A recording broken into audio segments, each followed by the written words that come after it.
ఒక వజ్రం, కానీ అది కేవలం వజ్రం కాదు, ఒక దేశ గర్వం, ఒక సామ్రాజ్య ప్రతీక మరియు చరిత్ర గాయం.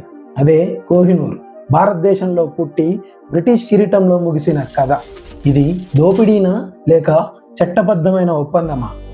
వీడియోని ఎక్కడా స్కిప్ చేయకండి. ఈరోజు మనం తెలుసుకుందాం కోహినూర్ యొక్క అస్సలైన కథ. శతాబ్దాల క్రితం దక్షిణ భారతదేశంలోని గోల్కొండ ప్రాంతంలో భూమి లోతుల్లో ఒక అద్భుతం పుట్టింది. కొల్లూరు గనుల్లో కనుగొనబడిన ఈ వజ్రం ప్రపంచంలోనే అత్యంత విలువైన రత్నాలలో ఒకటిగా మారింది. పర్షియన్ భాషలో కోహినూర్ అంటే అర్థం ప్రకాశ పర్వతం అని. కాలం గడిచింది, సామ్రాజ్యాలు మారాయి.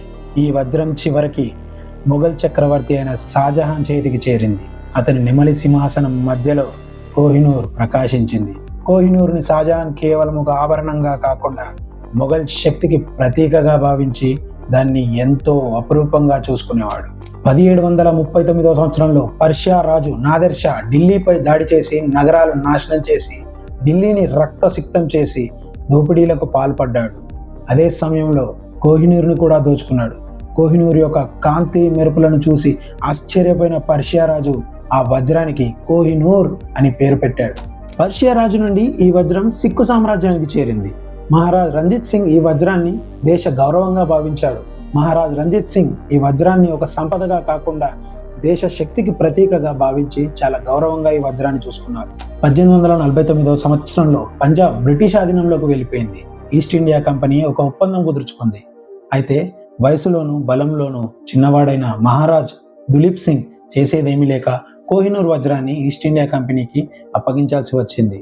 అయితే ఈ ఒప్పందం స్వచ్ఛందంగా జరిగిందా లేక బలవంతంగా జరిగిన ఒక రాజకీయ నిర్ణయమా అన్నది ఇప్పటికీ సమాధానం తెలియని ప్రశ్నగా మిగిలిపోయింది. మహారాజ్ దులీప్ సింగ్ తో చేసుకున్న ఒప్పందం తర్వాత 1850 సంవత్సరంలో కోహినూర్ వజ్రం బ్రిటన్ చేరింది. తర్వాత క్వీన్ విక్టోరియా తన కిరీటంలో అలంకారం కోసం కోహినూర్ని అమర్చుకుంది. నేటికి కూడా లండన్లోని టవర్ ఆఫ్ లండన్లో మన కోహినూర్ వజ్రం భద్రంగా ఉంచబడింది.